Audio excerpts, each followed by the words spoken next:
नमस्कार बंधुरा आशा करছি আপনারা সবাই ভালো আছেন এবং সুস্থ আছেন। আমি রাখি আমার চ্যানেলে সবাইকে জানাই অনেকটা স্বাগত। তো বন্ধুরা প্রতিদিনের মতো আজও চলে এসেছি খুবই গুরুত্বপূর্ণ কিছু টিপস নিয়ে, যেগুলো আপনাদের অনেকটাই কাজে আসতে পারে এবং আপনারা কিন্তু সংসার থেকে বেশ কিছুটা টাকা পয়সা সাশ্রয় করতে পারবেন। তো আমি চলে যাব প্রথম টিপসে। বাচ্চারা বাড়িতে যখন থাকে দেখবেন স্কুলে যায়, স্কুলে গেলে তাদের এরকম একটা ব্যাগ থাকে, তো ব্যাগে অবশ্যই জল থাকে। এবার জলটা রাখার জন্য যে জায়গাটা থাকে, এই যে সাইডের যে জায়গাটা, সেই জায়গাটা কিন্তু অনেক সময় এই রাবারটা ঢিলা হয়ে যায়। আর রাবারটা ঢিলা হয়ে যাওয়ার কারণে কি হয়, এর মধ্যে যে বোতলটা রাখে বাচ্চারা, সেই বোতলটা কিন্তু অনেক সময় পড়ে যায়। বাচ্চারা খুব তো শান্ত থাকে না, ওরা তো এদিক ওদিক দৌড়াদৌড়ি করে, তখন এই ব্যাগ থেকে কিন্তু বোতলটা পড়ে যেতে পারে। তো আমরা কিভাবে সেই বোতলটাকে দেব, যার ফলে বোতলটা যদি এই রাবারটা মানে যে পকেটটার রাবার ঢিলাও হয়ে যায়, সেক্ষেত্রে বোতলটা পড়বে না। তো চলেন দেখিয়ে দিই। তার জন্য প্রয়োজন হবে একটা রাবার ব্যান্ডের। তো এরকম একটা রাবার ব্যান্ড নিয়ে নেবেন আর একটা সেফটি পিন নেবেন। এবার সেফটি পিনটাকে রাবার ব্যান্ডের মধ্যে আটকে ঠিক বোতলের গলা যে জায়গাটা মানে মুখটা যেখানে থাকবে, সেই জায়গাটা একটা সেফটি পিন দিয়ে রাবারটা আটকে দেবেন।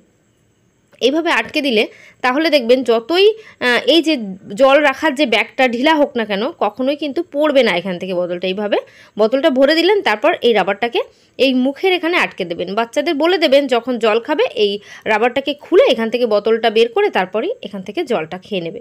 আর যখন বোতলটা রাখবে তখন যেন এই রাবারটা আবার গলার মধ্যে পরিয়ে দেয় বোতলের। এই কাজটুকু বাচ্চাদের শেখাতে পারলেই দেখবেন আর কোনো সমস্যা হবে না। বাচ্চাদের জলের বোতল পড়ে গিয়ে ভেঙে যাওয়া, নষ্ট হয়ে যাওয়ার এই বারবার আমাদের টাকা পয়সা খরচা হয়, তো এই সমস্ত থেকে রেহাই পাবেন। আশা করছি বন্ধুরা এই টিপসটা আপনাদের অনেকটা কাজে আসবে। চলে যাব পরবর্তী টিপসে। আমরা যখন শার্ট টি শার্ট পরি, এই ধরনের জামা কাপড়ের মধ্যে এই ধরনের বোতাম থাকে। সেই জামা কাপড়গুলো অনেক সময় দেখবেন বোতাম ছিঁড়ে যায়, অথবা আমরা জামা কাপড় কাচতে গেলে বোতামটা খুলে গেছে, সেলাই খুলে গেছে কিংবা ছিঁড়ে গেছে, নানান কারণে বোতাম খুলে যেতে পারে। তো এই বোতামগুলো আমরা কিন্তু গুছিয়ে রাখি না, এখানে ওখানে রেখে দিই। এবার যখন জামাটা সেলাই করব, জামাটা পরছে, বোতামের প্রয়োজন হচ্ছে, তখন হঠাৎ করে মনে পড়ে যে বোতামটা লাগাতে হবে। সেই মুহূর্তে বোতামটা দেখবেন আমরা খুঁজে পাই না। তো আমরা কী এমন করব যার ফলে এই বোতামগুলোকে খুব সহজে আমরা খুঁজে পেতে পারি। যখনই প্রয়োজন হবে জামার সেলাই করার বোতামটা দিয়ে, তখনই কিন্তু সেই জায়গায় হাত দিলে আমরা বোতামটা পেয়ে যাব। তার জন্য একটা বড় সেফটি পিন নিয়ে নেবেন। সেফটি পিনের মধ্যে বোতামগুলোকে এইভাবে ঢুকিয়ে রাখবেন। এভাবে একটু বড় সেফটি পিনের মধ্যে সমস্ত রকম বোতাম যদি ঢুকিয়ে একটা ড্রয়ারের মধ্যে যে কোনো কর্নারে রেখে দিলেন, তাহলে আপনাদের প্রয়োজন মতো যখনই আপনাদের বোতামের প্রয়োজন হচ্ছে, সেখান থেকে আপনারা সেফটি পিনটা বের করছেন, প্রয়োজন মতো বোতাম এখান থেকে বের করে জামা কাপড়ে লাগিয়ে নিচ্ছেন। তো আপনাদের কিন্তু এই যে বোতাম হারিয়ে যাওয়ার একটা যে সমস্যা, সেই সমস্যাটা থেকে অনেক অংশে কিন্তু আপনারা বেঁচে যাবেন। তো বন্ধুরা আশা করছি আমার এই টিপসটাও আপনাদের অনেকটা কাজে আসবে, অনেকটা ভালো লেগেছে। যদি ভালো লাগে তাহলে কিন্তু অবশ্যই আমাকে একটু কমেন্ট করে জানিয়ে দিতে ভুলবেন না। তো আমি চলে যাব পরবর্তী টিপসে। এখন যেহেতু গরম এসে গেছে প্রচুর, অনেকের হাতে রুমাল অবশ্যই থাকে, মানে দেখবেন অনেকেই রুমাল ব্যবহার করতে খুবই পছন্দ করে, ঘাম হয়, সেই ঘামটার কারণে রুমাল দিয়ে মুখটা মুছতে থাকে। আবার তাদেরই অনেক সময় একটা অভ্যাস থাকে রুমালটা হারিয়ে যাওয়ার, বারবার করে হাত থেকে পড়ে বারবার করে রুমাল হারিয়ে যাচ্ছে, আবারও নতুন করে কিনতে হচ্ছে। তো এই যে একটা সমস্যা, কারণ বাইরে যখনই বেরোচ্ছে তখনই রুমাল হাতে করে নিয়ে বেরোচ্ছে, কোথাও গিয়ে বসছে কিছু কিনছে, তখনই কিন্তু সেখানে রুমালটা ফেলে রেখে চলে আসছে। তো এই যে একটা সমস্যা, তার থেকে কিভাবে রেহাই পাবেন এই গরমের দিনে, একটা সেফটি পিন নিয়ে নেবেন, এই কর্নারে সেফটি পিনটা আটকে দেবেন। আটকে দেওয়ার পরে আমরা হাতে যে চুড়িগুলো পরি না, সেই চুড়িগুলোর মধ্যে যদি আপনারা এইভাবে সেট করে রেখে দিতে পারেন, যেহেতু সেফটি পিনটা অনেকটা ছোট, কারণ নজরেও আসবে না, আর রুমালটা আমাদের হাতের মধ্যে এইভাবে রাখবো। যখনই আমরা ভুলে গেছি রুমালটা পড়ে গেছে, দেখবেন সেফটি পিনে তো লেগে থাকছে, কখনোই আমাদের হাত থেকে পড়ে আর যাবে না। তো বন্ধুরা আর যদি আপনাদের মনে হয় রুমালটাকে গুছিয়ে রাখবো, সেক্ষেত্রে ভাঁজ করে গুছিয়ে হাতের মধ্যেও নিতে পারেন, তাহলে দেখবেন দেখতে তো কোনো সমস্যাই লাগছে না, রুমালটা হাতে আছে, সেফটি পিনে আটকানো আছে, সেটাও কিন্তু কেউ বুঝতে পারবে না। তো আশা করছি আমার এই টিপসটা আপনাদের অনেকটা কাজে আসবে, অনেকটা ভালো লেগেছে। আমি চলে যাব আমার পরবর্তী টিপসে।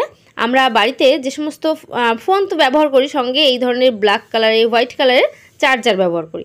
তো দেখবেন যে হোয়াইট কালারের চার্জারগুলো আছে, তার মধ্যে যদি বাড়িতে ছোট বাচ্চা থাকে, দেখবেন কখনো কখনো সেই চার্জারে হাত দিচ্ছে, পেনে হাত দিচ্ছে, তো পেনের কালি অনেক সময় এই চার্জারের মধ্যে লেগে যায়, তখন কিন্তু চার্জারটা খুবই দেখতে খারাপ লাগে। তো এই পর্যায়ে আপনারা কি করতে পারেন, এই পর্যায়ে আপনারা এই কালির দাগটাকে কীভাবে তুলবেন সেটা দেখিয়ে দেবো। এখানে নিয়ে নিয়েছি ডেটল, তো একটু ডেটল আর নিয়ে নিয়েছি একটু তুলো। তো তুলোর মধ্যে আপনারা যদি একটু ডেটল লাগিয়ে ওই কালির দাগের মধ্যে ঘষতে পারেন তাহলে দেখবেন বন্ধুরা খুব সহজে উঠে যাবে। এমনকি আমাদের চার্জারটা, হোয়াইট কালারের চার্জার যে নোংরা হয়ে থাকে, মানে যতই পরিষ্কার রাখবেন দেখবেন 2-4 দিন বাদে বাদে, 1 সপ্তাহ বাদে বাদে ওটা নোংরা হয়ে যাচ্ছে। তো এই পর্যায়ে আমরা এইভাবে একটু ডেটল দিয়ে ঘষা দিলেই সঙ্গে সঙ্গে কিন্তু কালির সমস্ত দাগ উঠে যাবে। এবার দাগটা তো উঠে গেল, সঙ্গে করে পুরো অ্যাডাপ্টারটা আমরা একটু এই ডেটলের তুলোটা দিয়েই আমরা ভালো করে মুছে নেব। তাহলে যেহেতু হোয়াইট কালার একটু হাতে বারবার করে হাত দিতে হয়, নোংরা লাগে, তো সেটা কিন্তু খুব সুন্দরভাবে পরিষ্কার হয়ে যাবে। তো বন্ধুরা এইভাবে আমরা কিন্তু যে তারটা আছে, তারটা প্রচুর নোংরা আছে দেখতেই পাচ্ছেন। তো এই তারটার মধ্যেও ডেটল, তুলোর মধ্যে ডেটল দিয়ে যদি তারটার মধ্যে ঘষে নিতে পারি তাহলে কিন্তু খুব সহজে তারটাও পরিষ্কার হয়ে যাবে। তো মাঝে মধ্যে এইভাবে পরিষ্কার রাখবেন, তাহলে আপনাদের চার্জার কিন্তু নোংরা হওয়ার কোনো সমস্যাই আর থাকবে না। তো বন্ধুরা আশা করছি আমার এই টিপসটা অনেকটা কাজে আসবে, অনেকটা ভালো লেগেছে। আর আমার ভিডিও ভালো লাগলে অবশ্যই একটু কমেন্ট করবেন, কারণ আপনাদের একটা কমেন্ট আমার নতুন নতুন ভিডিও দেওয়ার উৎসাহকে কিন্তু আরও বাড়িয়ে তোলে। আর আমার ভিডিও কে কোথার থেকে দেখছেন আমাকে অবশ্যই একটু কমেন্ট করে জানাতে ভুলবেন না, আমি তাহলে তাদের কিন্তু একটু থ্যাঙ্কস করতে পারবো। তো আমি এখন চলে যাব আমার পরবর্তী টিপসে। পরবর্তী টিপসেও আমরা কি করছি, বাড়িতে যে সুইচ বোর্ডগুলো আছে দেখবেন বারবার সেই সুইচ বোর্ডে হাত দিতে দিতে প্রচুর নোংরা পড়ে যায়। রান্নাঘরের সাইডে যে সুইচ বোর্ডটা থাকে সেটাও প্রচুর নোংরা পড়ে, তেল চিট পড়ে যায়। তো এই যে সুইচগুলোর মধ্যে একটা কালো কালার হয়ে গেছে, হোয়াইট কালারের সুইচ আর কালো কালো বারবার করে হাত দেওয়ার ফলে কিন্তু এই নোংরাটা হয়। যে সুইচগুলো আমরা ব্যবহার করি লাইট ফ্যানের, সেগুলোই কিন্তু বেশি করে নোংরা হয়। তো আপনারা এরকম ডেটল নিয়ে নিতে পারেন, ডেটলের সাহায্যেই আপনারা কিন্তু সুইচ বোর্ডটাকে নতুনের মতো চকচক করে নিতে পারেন। তো কি করবেন, একটু তুলোর মধ্যে করে ডেটল নিয়ে নিচ্ছেন, এইবার এই একটু চেপে ডেটলটা ফেলে দেবেন, যার ফলে এই লিকুইড জাতীয় কিছু যেন তুলোর মধ্যে না থাকে। যেহেতু ওটা কারেন্টের জায়গা, ওখানে আমরা জল, লিকুইড কিছুই আমরা ওখানে টাচ করব না, কারণ জল জাতীয় কোনো জিনিস যদি এখানে ব্যবহার করি তাহলে কিন্তু আমাদের একটা বিপদ হতে পারে। তাই আমরা এরকম ডেটল তুলোর মধ্যে করে লাগিয়ে এভাবে চেপে ডেটলটা চেপে ডেটলটা বের করে দেব। বের করার পরে এইভাবে আমরা সুইচের মধ্যে যখনই তুলোটা ঘষবো, দেখতেই পাচ্ছেন আপনাদের সামনেই কিন্তু কাজটা হচ্ছে, কতটা সুন্দরভাবে সুইচগুলো পরিষ্কার হয়ে যাচ্ছে। তো এইভাবে আপনারাও কিন্তু আপনাদের বাড়িতে যে সমস্ত সুইচগুলো খুব নোংরা হচ্ছে মাঝে মধ্যে এইভাবে ডেটলের সাহায্যে একটু পরিষ্কার করে নিতে পারেন, তাহলেই আর কিন্তু কোনো সমস্যা হবে না।